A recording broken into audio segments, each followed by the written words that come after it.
tema que me pidieron tratar hoy con ustedes, tema sobre el que he estado trabajando mucho tiempo.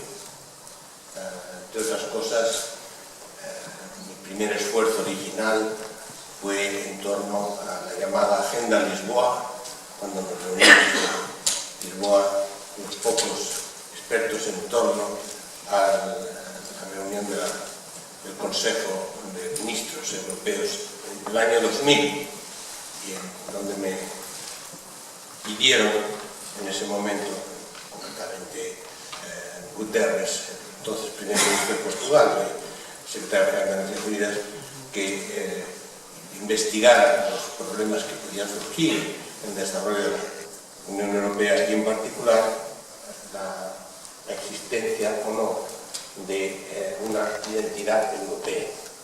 Y tras estudio empírico y reflexión teórica, mi conclusión de mi informe, que fue parte básica de aquella reunión, es que no había identidad europea.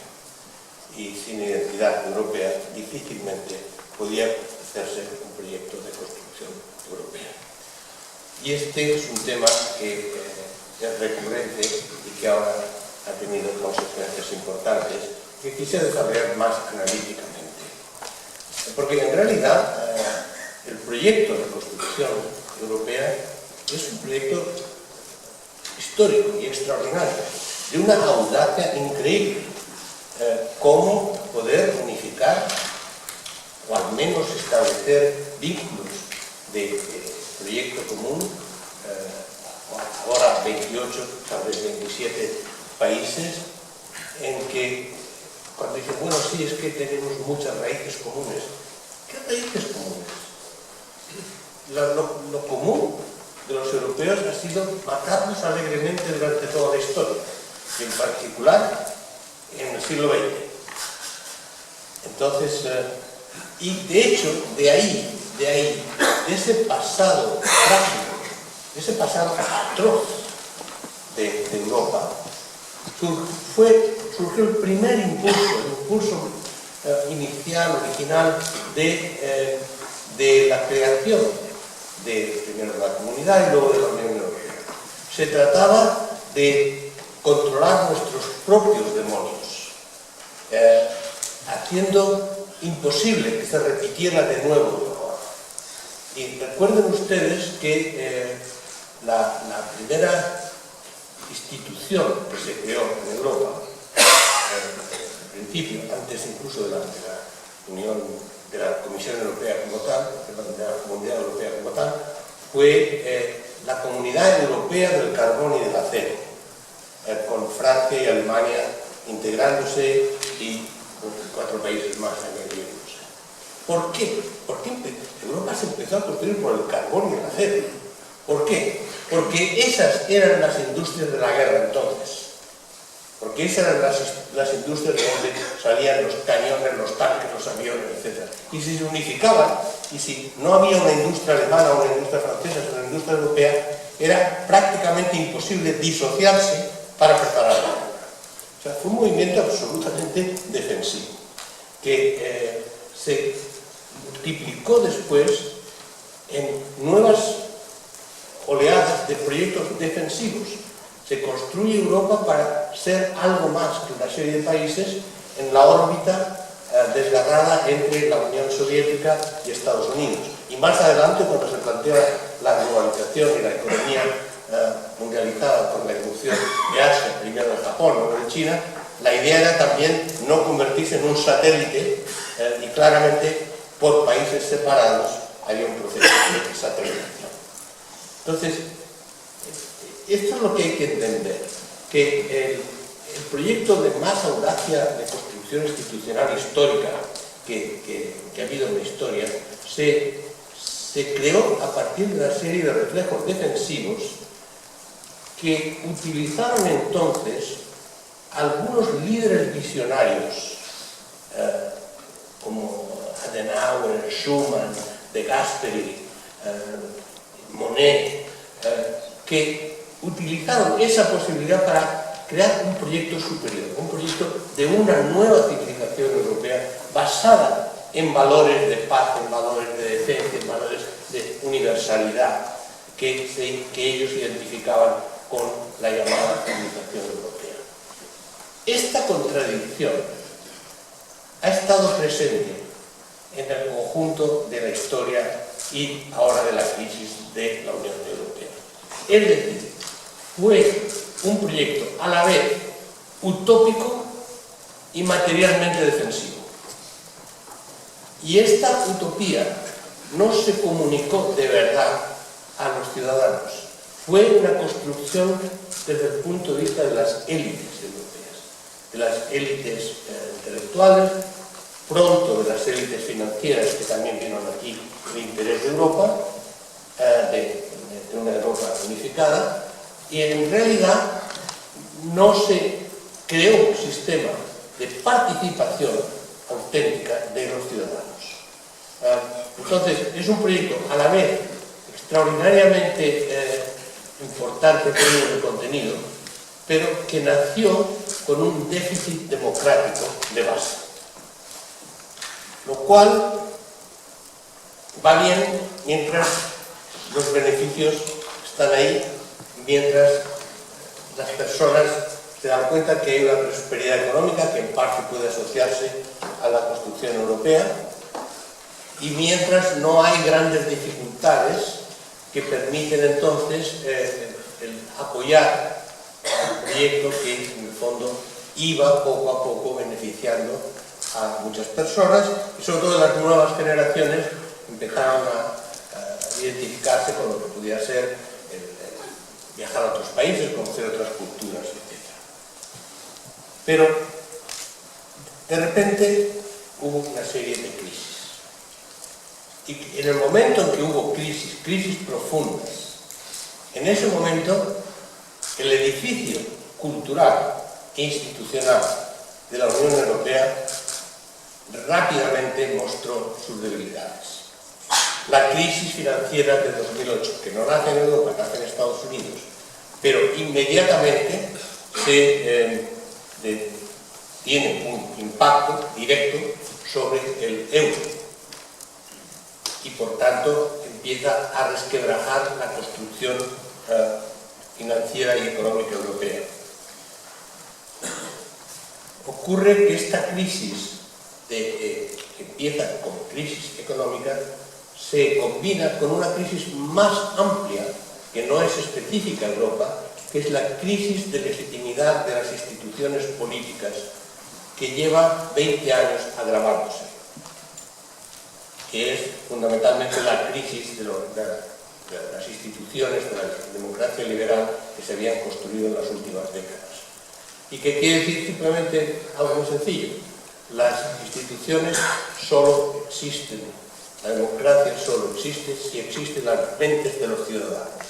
Y lo que los ciudadanos del mundo piensan hoy, y han ido pensando cada vez más desde hace 20, sobre todo 10 años, es que no creen en los políticos, no creen en los partidos políticos, no creen en la representatividad de sus instituciones, y piensan que el conjunto del sistema está ahí para usarlos en beneficio de la propia clase política. Eso son datos fehacientes. Incluso si pudiéramos decir, no es justo, tal vez, pero en realidad eso es lo que estamos viendo, comportamientos que hoy día estamos viendo a nivel de las prácticas sociales y políticas en todo el mundo y en particular en Europa. Junto a la crisis financiera, junto a la crisis de identidad, junto a la crisis de legitimidad, hay también una doble crisis de identidad. Por un lado, la ausencia de una identidad europea, también son datos. A nivel subjetivo, a nivel de lo que piensa la gente, no molesta la identidad europea, pero no es una identidad fuerte, no es una identidad en función de la cual se pueden movilizar intereses y solidaridad. Las identidades nacionales han seguido siendo las más fuertes, y más aún que las nacionales, las locales.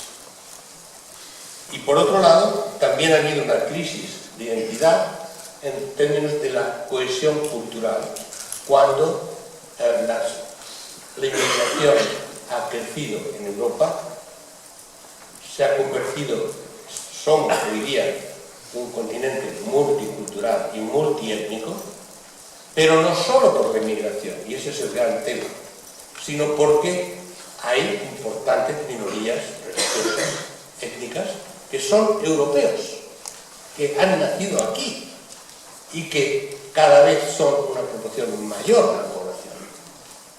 Entonces, la unidad cultural propiamente dicha no solamente es entre naciones, sino dentro de cada nación. Y Europa no estaba equipada para poder hacer frente a una multiculturalidad, viviendo el mito de que todos éramos europeos y por tanto en esta europeidad podríamos hundirnos. Las crisis en realidad que estamos viviendo que provienen de los fallos en el proceso institucional de construcción.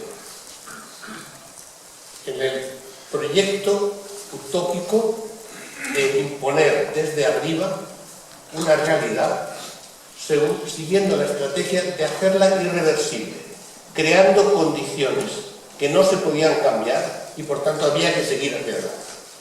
Lo más típico en este sentido es la creación del euro. En el año 99 estaba en Bilbao, en un debate público con el entonces vicelehendakari Ibarretxe, encargado de la economía en Euskadi, en que hicimos un debate sobre el euro. Los dos éramos europeístas, pero él sostenía que el euro iba a ser la gran máquina de desarrollo, de crecimiento económico de Europa, permitiendo transacciones más baratas, es decir, la unificación real del mercado. Yo advertí que el euro, las condiciones en que se creaba, no eran sostenibles. Económicamente, y bastantes otros economistas lo señalaron en el contexto internacional. Por una razón muy sencilla, porque algo que se enseña en el primer año de económicas, no puede haber una moneda única sin una política fiscal común y sin un sistema bancario con reglas semejantes y reguladas centralmente. Y el Banco Central Europeo no era un banco regulador, era un banco simplemente estabilizado monetario. Es decir, pero obviamente se sabía que esto podía ser así, pero la idea era crear una moneda, era crear un proceso que necesariamente tendría que llevar, para hacerla sostenible, a una unificación gradual y progresiva de todas las instituciones de gestión económica y, por tanto, últimamente de gestión política. Esa fue la apuesta. Fue una apuesta valiente, una apuesta de querer que verdad que Europa fuera funcional.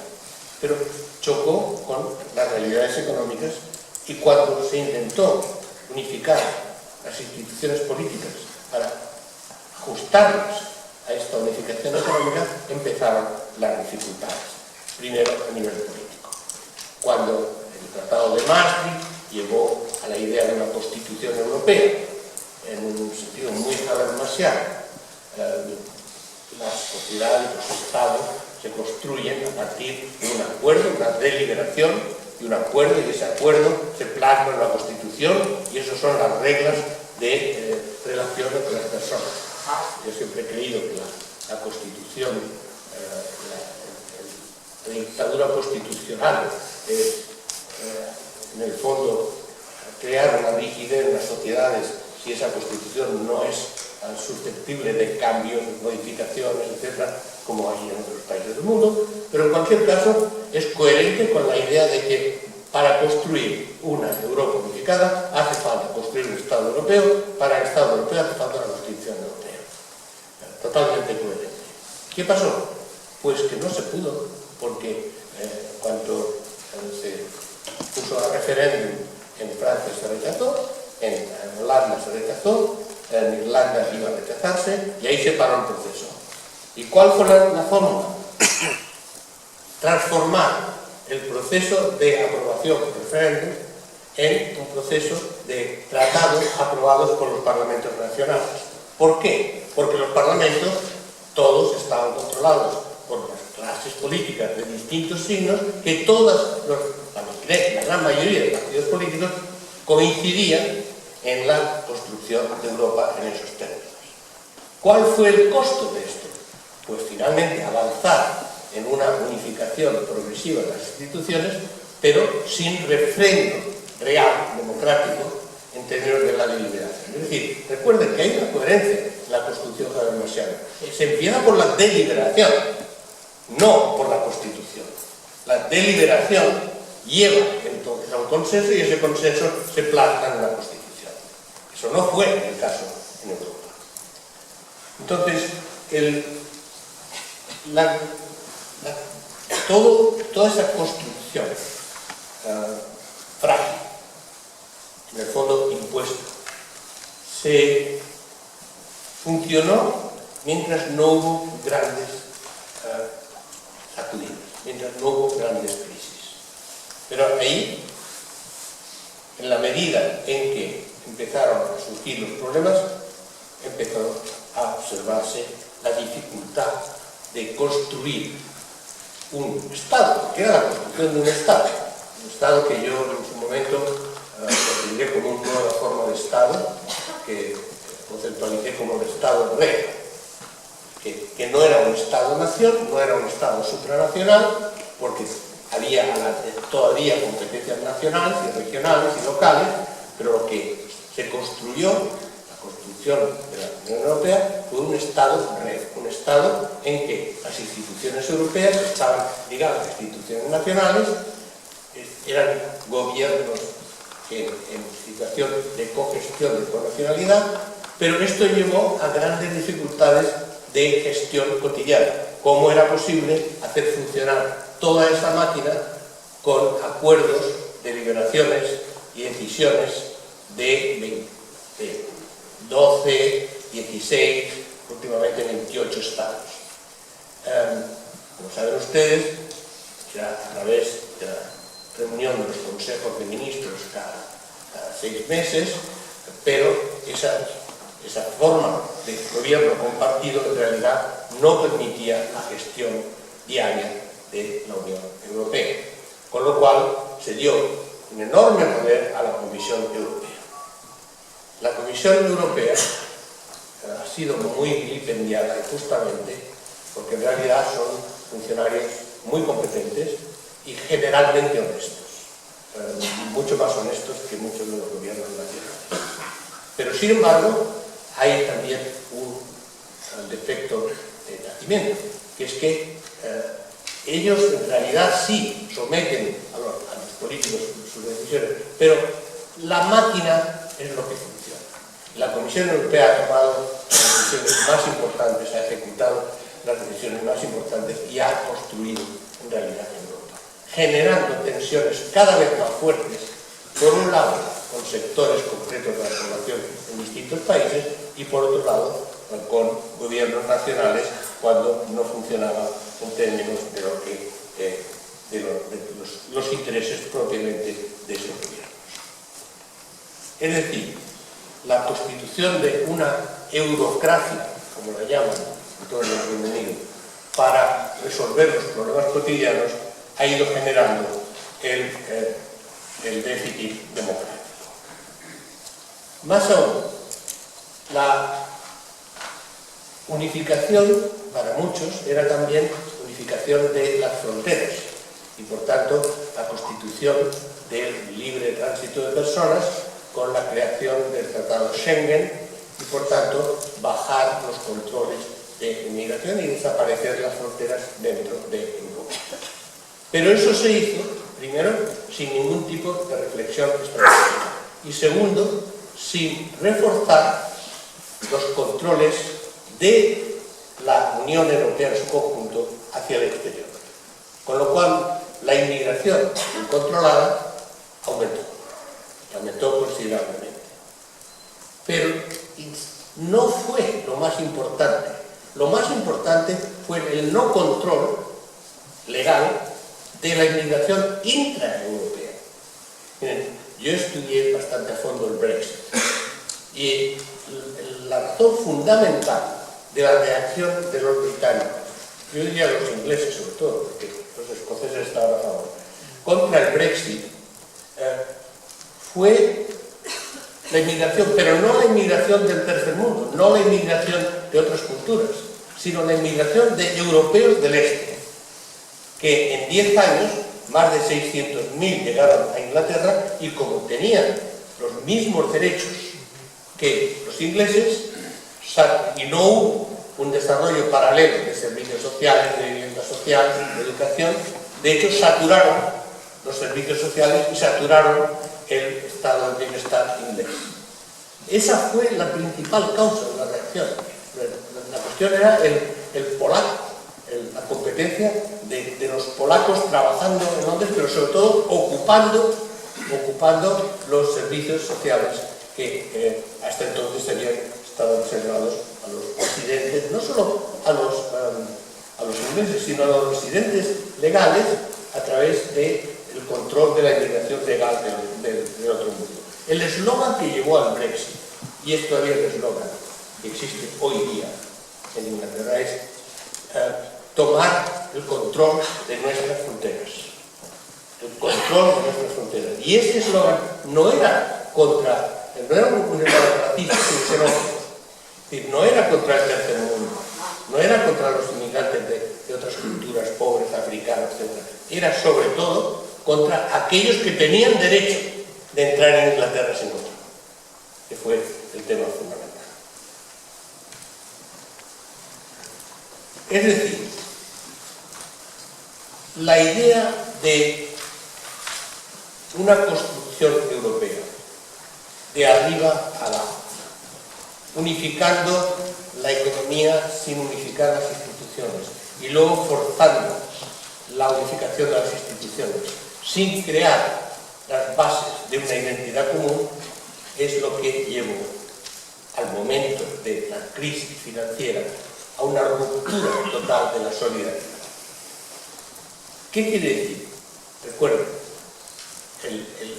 la falta de integración económica, la idea de que se puede aplicar las mismas políticas a economías de tasas de productividad y de competitividad extremadamente diferentes, llevó a que la especulación financiera global hundiera las finanzas públicas y los sistemas bancarios de los países económicamente más débiles, los llamados Europa del Sur, pero no solo, porque también era Irlanda. En esas condiciones se rompió la solidaridad básica entre el llamado norte de Europa, por utilizar un término geográfico, cuando en realidad era un término de diferencias económicas y de desarrollo, con el sur de Europa. Como la economía estaba unificada, se creó entonces la necesidad de una ayuda del norte, de Alemania fundamentalmente, pero también de los países escandinavos, con respecto a los países como el Estado español, que estaban literalmente en quiebra. Aquí Portugal, Grecia, Italia, etc. Eso, ¿qué llevó? A mostrar que un finlandés nunca pensó que era lo mismo que un italiano o un español o un portugués. Y digo portugués porque hace más o menos 12 años apareció, con motivo de las elecciones en Finlandia, un partido nuevo llamado Los Verdaderos Finlandeses, que finalmente llegó al gobierno. Ahora ha bajado algo, pero ha estado en el gobierno en coalición con los conservadores. Ha sido un partido decisivo en Finlandia que no existía. Pasó de 0 a 20% del voto, con un solo punto en su programa: no ayudar a Portugal. ¿Por qué? Porque en ese momento se estaba discutiendo el rescate de Portugal. Y entonces movilizaron a toda la opinión pública en Finlandia contra Portugal. Y con eso entraron en la Unión. Ejemplos más concretos de lo que es la falta de solidaridad y el resentimiento de élites de la Europa del Norte con respecto al sur. Ustedes recuerdan que hace más o menos 5 años, 6 años, o sea, relativamente reciente, el ministro holandés, socialista, por cierto, de Finanzas, miembro del ECOFIN, argumentó en una reunión del Ecofin que no había que ayudar más a los meridionales, dijo así, meridionales, porque se gastan nuestros fondos en mujeres y amor. Lo dijo públicamente, en un discurso. Luego dijo, bueno, no, es que realmente no quería decir eso, bueno, lo dijo, y sobre todo era muy revelador del sentimiento profundo. Entonces, los alemanes pensaron que como Angela Merkel, que ha sido la gran líder y la que realmente quería mantener el proyecto europeo, como los alemanes sabían que tenían que ayudar a Grecia en particular, pero también a los otros países, mantuvieron la ayuda a Grecia contra la opinión de la mayoría de los alemanes. Aunque parte de esta ayuda estaba determinada por el hecho de que los primeros perjudicados de la quiebra de Grecia hubieran sido los bancos alemanes que habían prestado sin ningún tipo de garantías a Grecia para aprovecharse de las altas tasas que estaban teniendo. Pues bien, a cambio, como ustedes saben, porque lo vivimos en el Estado español directamente, a cambio de estas ayudas, lo que hizo Alemania fue imponer políticas de austeridad a toda Europa, independientemente de las condiciones de cada país. ¿Qué quiere decir? Pues esas políticas de austeridad, en muchos casos, liquidaron el dinamismo económico y agravaron la crisis durante 10 años, porque era lo contrario de lo que había que hacer, en términos nada revolucionarios, mucho más ortodoxos. Por ejemplo, en Estados Unidos, Obama aplicó una política totalmente distinta, neo-keynesiana. Aumentó el gasto público decisivamente y endeudó la economía durante un tiempo para salir de la crisis. Y salieron en 2 años. Pero además hizo lo que llamé un neo-keynesianismo informacional, porque el gasto público lo aumentó sobre todo en inversiones en educación, en economía verde, en tecnologías medioambientales, es decir, en todo aquello que había un defecto, una falta, y que el Estado pudo compensar en ese momento en base a reactivar la economía. ¿Esto a dónde lleva? A que la gestión de la crisis en términos de ayudar a algunos países por parte de los más poderosos económicamente motivó una doble reacción nacionalista. Motivó una reacción nacionalista en los países del norte diciendo no queremos mantener vagos, no queremos redistribuir los fondos. ¿Por qué? Porque al no existir una identidad común, el griego para el alemán es algo que le sirve para las vacaciones, pero no más. Entonces, fíjense que esta cosa que parece tan etérea, la identidad, hay identidad, no hay identidad, es que si no hay identidad no hay comunidad. ¿Por qué te vas a interesar por alguien que no es como tú? Y los humanos en general ya tenemos bastante falta de solidaridad, en general. Pero si además es con respecto a grupos culturales, nacionales, etcétera, que no nos va, cuando se trata de nuestros ahorros, de nuestros impuestos, de lo que tenemos que hacer, nos negamos. Y cómo había una necesidad, fíjense, había una necesidad estructural de solidaridad económica, que no era solidaridad, que era interés común del conjunto de la construcción. Pero no había instituciones políticas que realmente lo permitieran. Y sobre todo, no había condiciones culturales de identidad que lo permitieran. Cuando se hizo forzadamente, esto estuvo en la base del desarrollo de nacionalismos.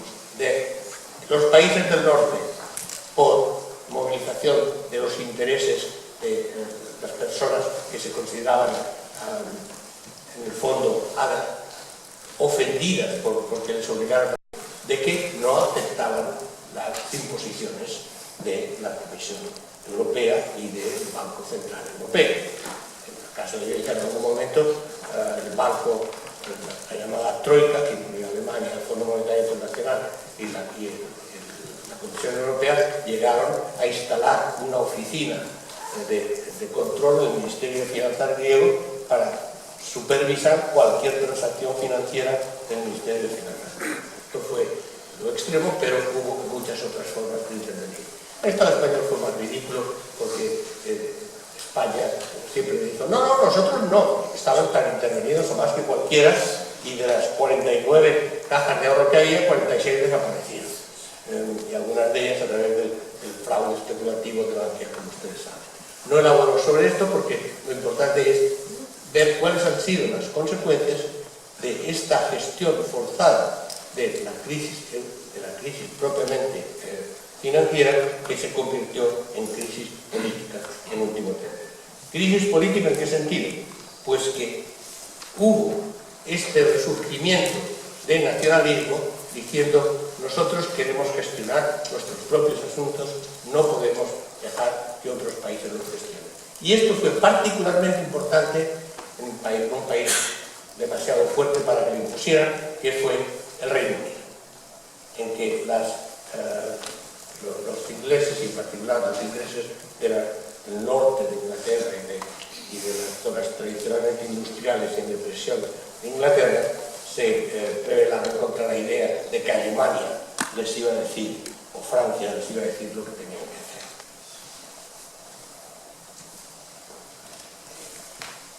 Esta crisis propia de las instituciones europeas se dobla de la crisis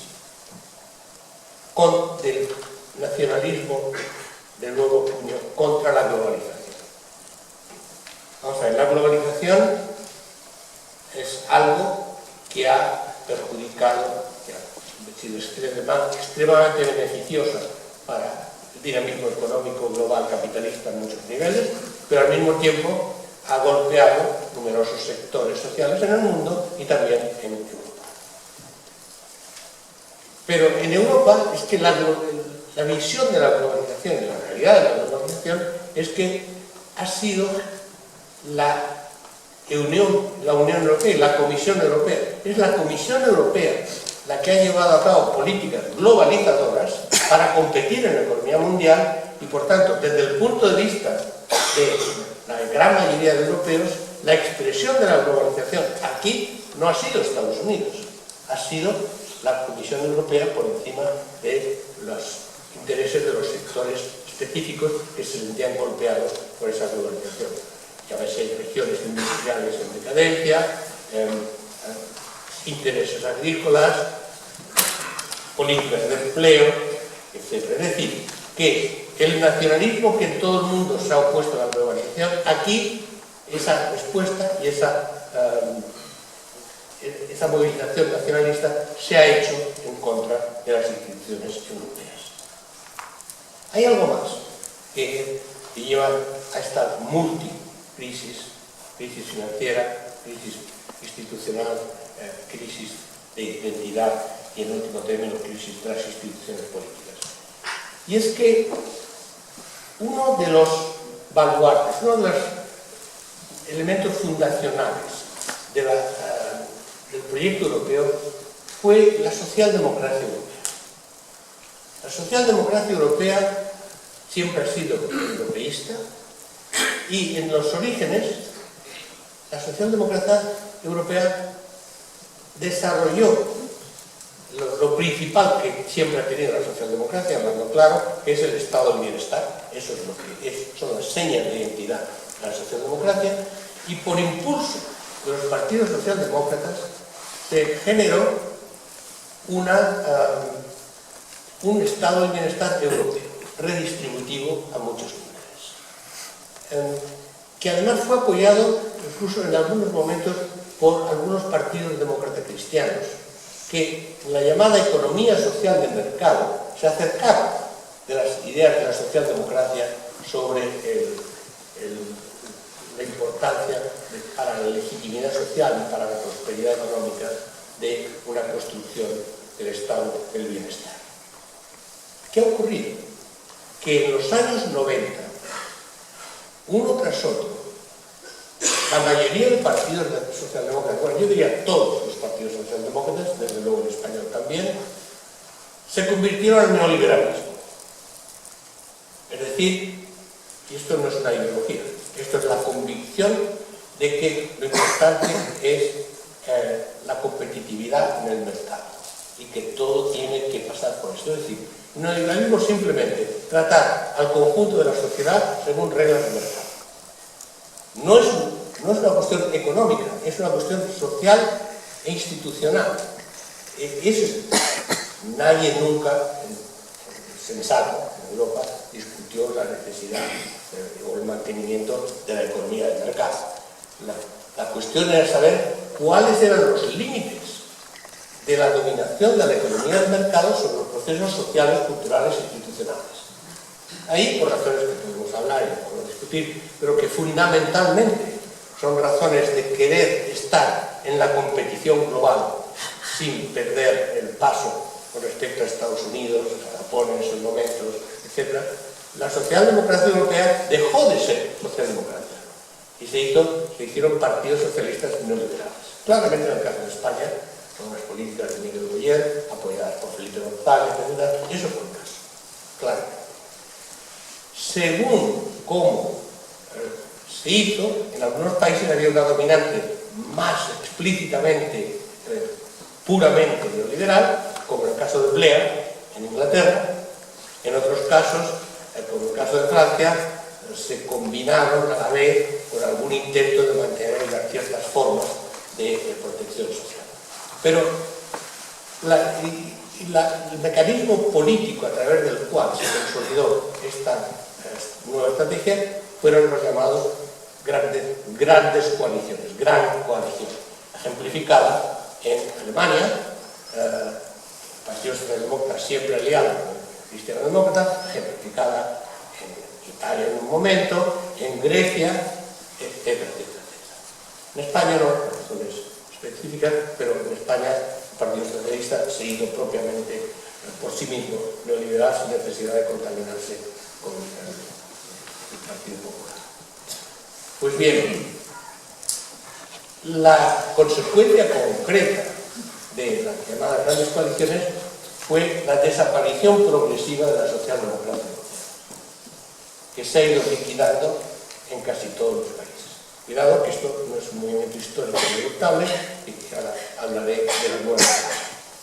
Pero en cualquier caso, eso fue muy importante porque un actor central político de la construcción europea o desapareció o dejó de tener políticas autónomas con respecto a políticas conservadoras neoliberales. Eso fue extremadamente importante porque disminuyó la capacidad de reacción.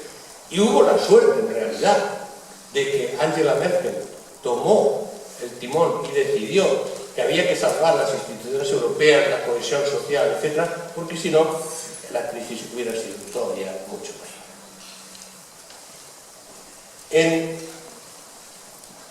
En esas condiciones, la idea de la cohesión social y cultural también se fue rompiendo, sobre todo en los últimos 10 años, en torno a las oleadas de refugiados procedentes de guerras del Medio Oriente, en que Europa tuvo la gran responsabilidad de apoyar y participar en la política responsable de Estados Unidos. La consecuencia de eso han sido los millones de refugiados que Europa tuvo que aceptar. Y miren ustedes, aquí hay otro tema. La idea de Europa era una idea también de superioridad, o por lo menos ejemplo cultural, de civilización, de afirmar los derechos humanos, de afirmar la tolerancia, de afirmar la diversidad étnica. Y esto estaba en la identidad europea, en la idea del proyecto europeo, aunque yo creo que exagerando lo que los europeos realmente sentían. Todo el mundo estaba a favor de los pobres del mundo, a condición del tercer mundo, a condición que se quedaran en el tercer mundo. Pero en esta idea de apertura a los valores de derechos humanos y de civilización, entró en crisis por la conjunción de tres corrientes diferentes de diversificación cultural, que son distintas y que la gente sigue mezclando en sus discursos y en sus discursos políticos. Una, la inmigración como tal, es decir, la inmigración económica, fundamentalmente. Algo es así, que se incrementa por la desesperación de un continente como el africano en las puertas de un continente rico y expansivo como el de Europa. Uno, distinto, la multietnicidad y multiculturalidad de Europa en base al crecimiento propio y autónomo con respecto a la inmigración de lo que son grupos sociales, étnicos y religiosos diferentes, que son europeos, que están integrados, muchos de ellos nacidos en Europa. Es distinto, es otra cosa, y que es más complicado aún de tratar porque no hay forma de echarlos, así entenderlos. Y tercero, refugiados, que es otra cuestión diferente, porque no es inmigración económica, es una cuestión de derechos humanos europeos de abrir las puertas a quienes están en situación desesperada. La conjunción de los tres fenómenos al mismo tiempo aceleró extraordinariamente la multietnicidad de Europa sin que muchas poblaciones europeas estuvieran dispuestas a aceptar. Es ahí donde se concentran las contradicciones que llevan a las instituciones europeas a ser incapaces de resolver ninguno de estos problemas, excepto estabilizar mínimamente la crisis financiera a costa de políticas de austeridad y de un costo social muy alto y de la reducción significativa del estado de bienestar, lo cual agravó todavía más el descontento popular de aquellos sectores que necesitaban el estado de bienestar. En esas condiciones es cuando además se produce otro fenómeno de carácter geopolítico. En la nueva geopolítica mundial, que está dominada por la contradicción creciente entre Estados Unidos por un lado, Rusia por otro, China por otro. En esa nueva contradicción mundial, la Unión Europea, en particular a Estados Unidos y a Rusia, les molesta mucho. ¿Por qué? Porque es una alternativa posible al modelo de entrada neoliberal y de dominación occidental sin discusión. Y entonces ha habido una serie de fuerzas que deliberadamente han intentado en los últimos 2 o 3 años minar la Unión Europea, boicotear la Unión Europea, con un proyecto. El proyecto más serio es el de Trump. Trump, cuando lo eligieron con su eslogan América primero, la gente lo tomaba un poco como ideología. No, no es ideología, es restablecer la hegemonía tanto económica como tecnológica y geopolítica de Estados Unidos, aprovechando su poder militar, su capacidad económica sobre el resto del mundo. Y ahí el enemigo principal obviamente es China, pero Europa es un problema porque hay desacuerdos sobre temas fundamentales, por ejemplo, el medio ambiente, el cambio climático, los derechos humanos, el hecho de que las políticas de paz y guerra, y hubo y hay una estrategia deliberada por parte de Trump, por parte de Estados Unidos, de socavar las instituciones europeas y de debilitar la Unión Europea. Empezando por lo más importante para Trump, que es desgajar el Reino Unido de Europa para restablecer el eje tradicional de alianza atlántica en que el socio europeo de Estados Unidos es un socio prioritario y condicional como el Reino Unido, y separado de la Europa, de la cual hay toda serie de valores, fenómenos, instituciones contradictorios a lo que es el proyecto de hegemonía de Estados Unidos. El Brexit fue un fenómeno propiamente británico, pero en las consecuencias del Brexit y en lo que el desarrollo de un Reino Unido aislado de Europa, que parece inevitable, incluso yo diría es inevitable, no podemos discutir, la cuestión es cómo Trump está intentando establecer ese eje y por eso ha apoyado por todos los medios, no solo al Brexit, sino a Johnson, a Boris Johnson, que es el que representa el Brexit duro. Aún está por decidirse si el Brexit es el suave, el duro o el muy duro. El muy duro es el de Johnson, de irse y además sin pagar la factura.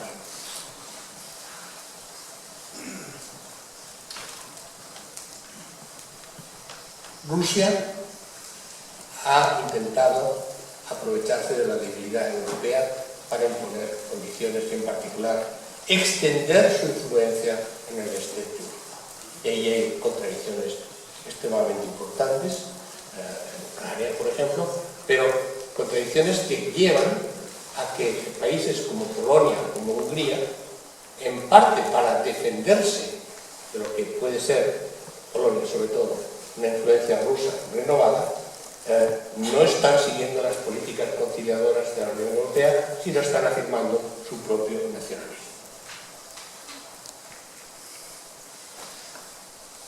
Ha habido una anécdota significativa, pero que no es tan anécdota si la tomamos como un síntoma de algo más, que ha sido la estrategia de Steve Bannon de intentar coordinar a los grupos de extrema derecha en Europa.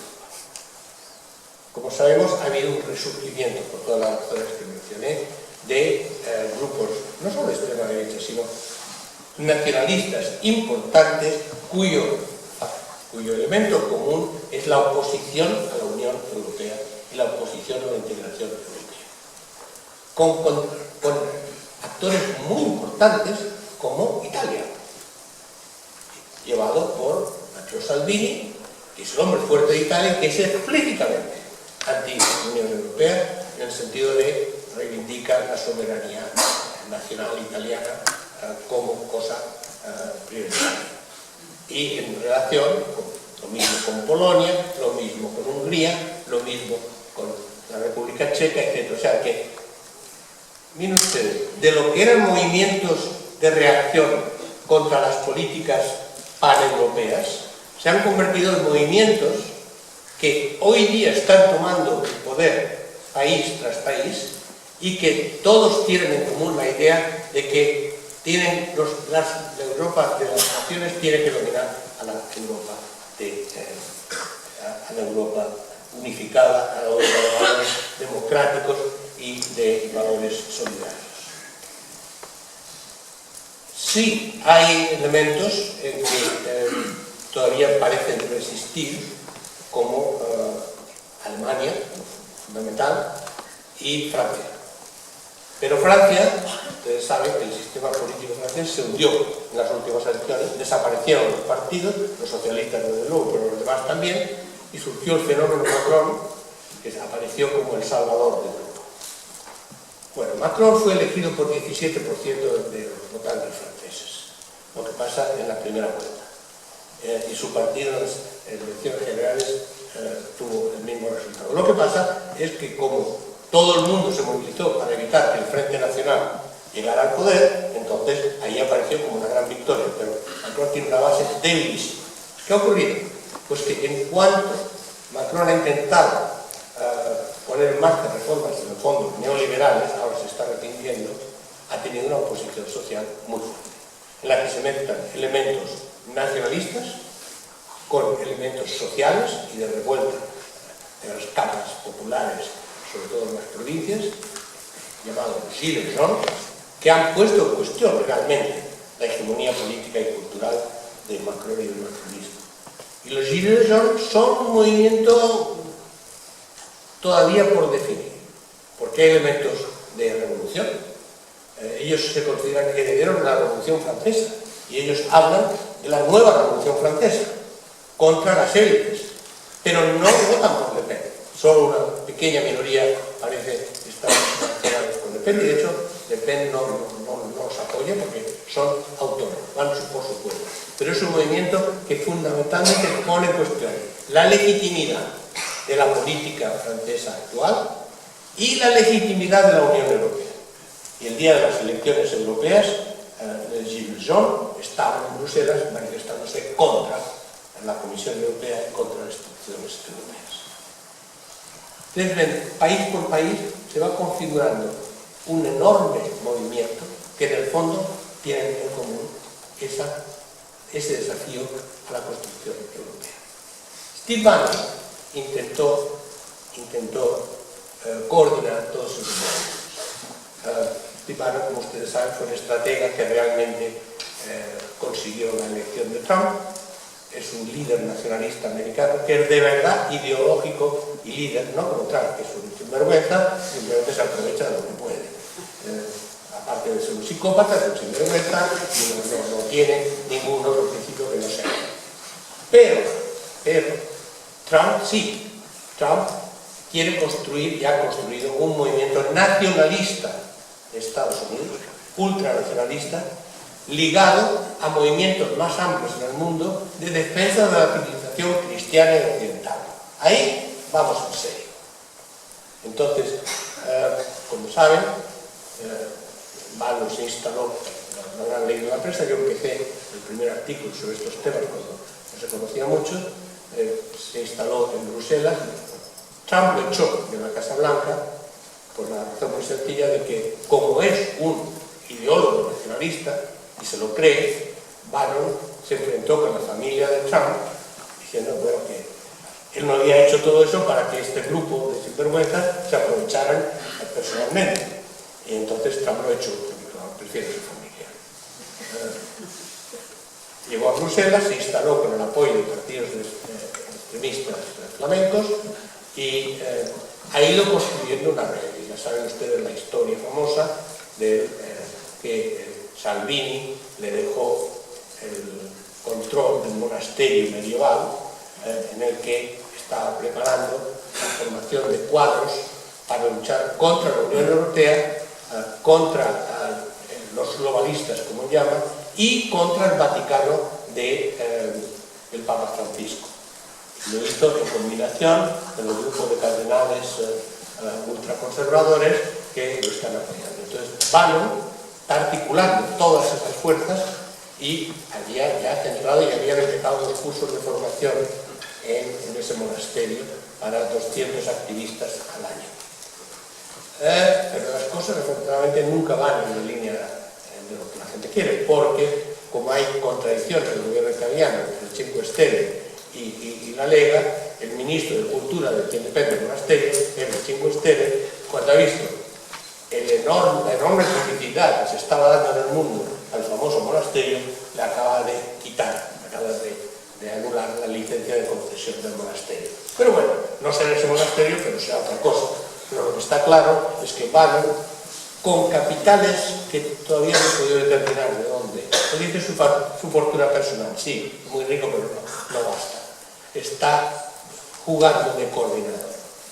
Bueno, la gran estrategia, tanto de Bannon como del conjunto de movimientos de extrema derecha de Europa, era utilizar las elecciones del Parlamento Europeo del pasado 16 de mayo para obtener lo que ellos llaman una mayoría de bloqueo.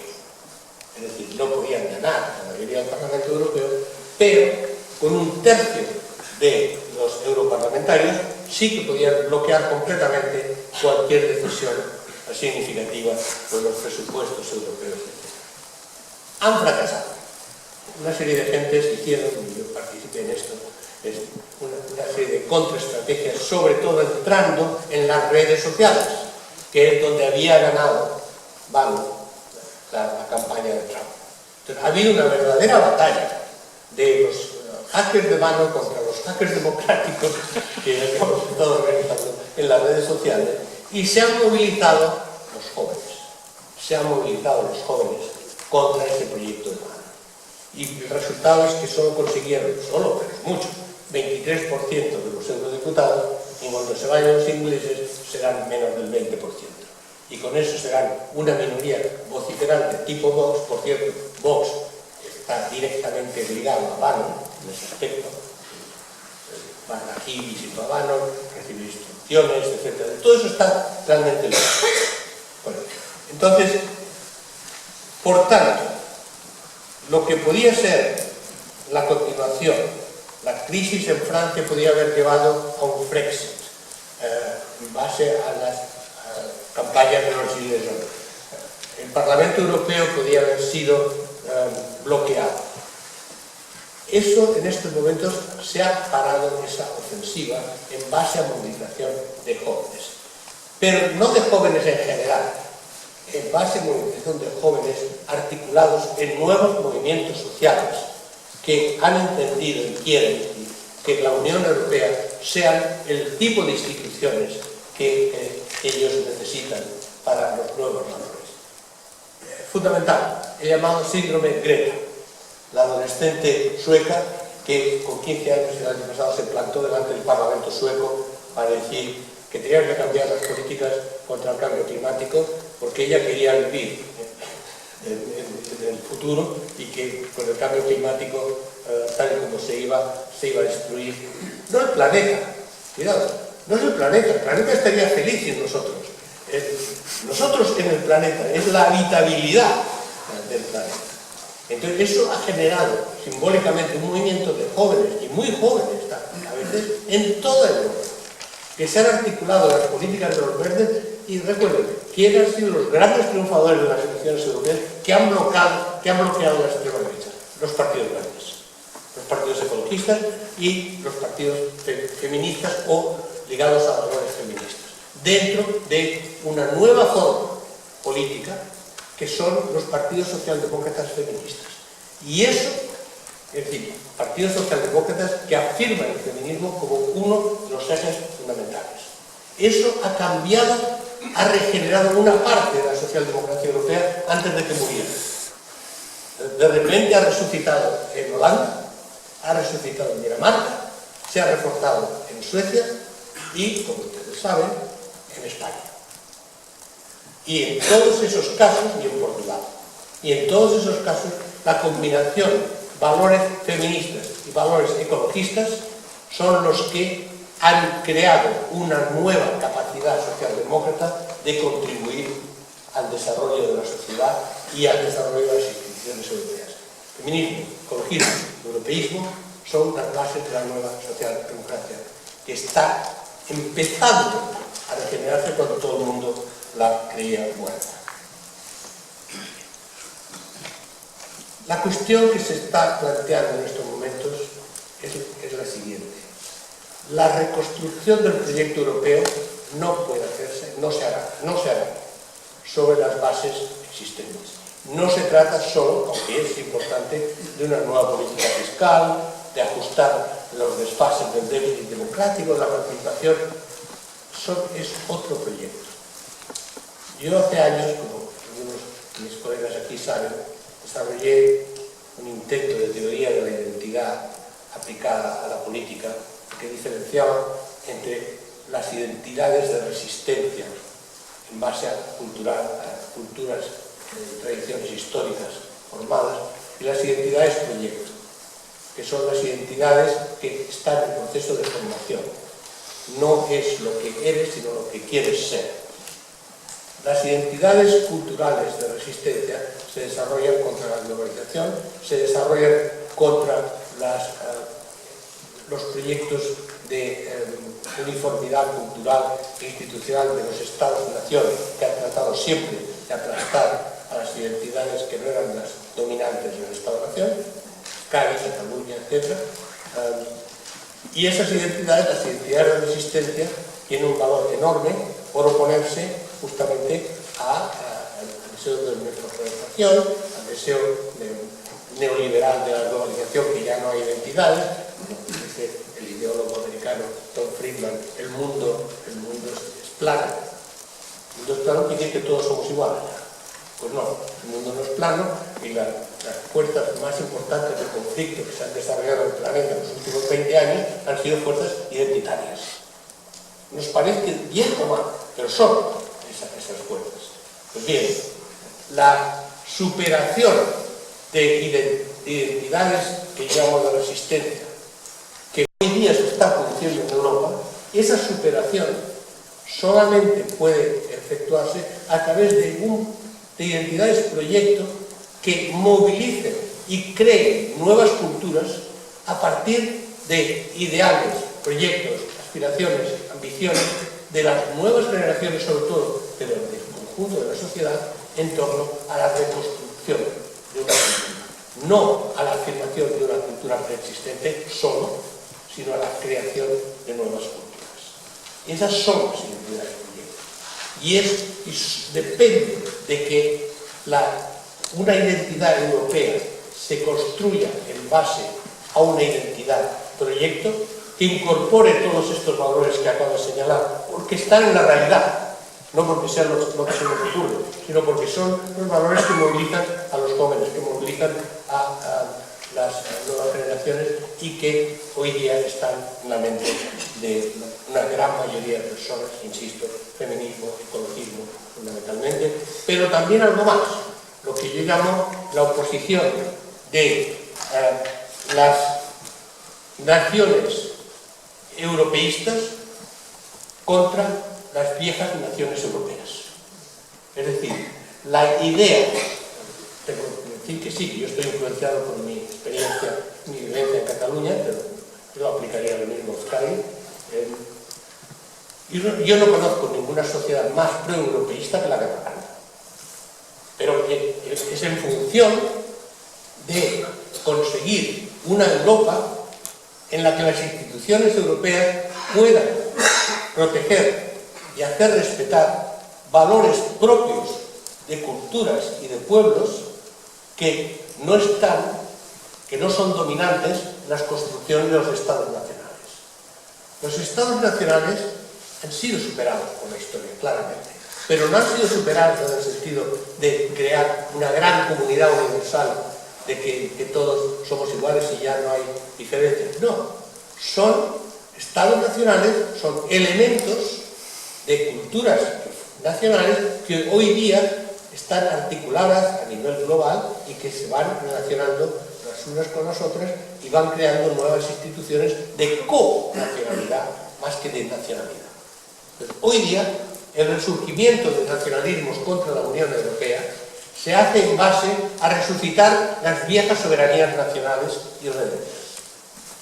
La posibilidad de oponerse a esos ultranacionalismos solo no puede provenir simplemente de negar identidades que no sean solo la europea, sino la reconstrucción de una identidad europea en base al reconocimiento de identidades que están en Europa, que no son solo las nacionales tradicionales, sino otras muchas identidades que están surgiendo. Por tanto, parte del proyecto Europa, de reconstrucción de Europa, no solo de la Unión Europea, pasa por la reconstrucción de identidades nacionales paneuropeas que se articulan en Europa sin desaparecer en sí mismas. Solo si hay la construcción gradual a través de una deliberación y a través de participación y a través de debate en el conjunto de Europa, solo así puede reconstruirse el proyecto europeo, que si no está simplemente condenado a corto plazo por el auge creciente de los nacionalismos centrados en la soberanía de las viejas instituciones. Muchas gracias, profesor.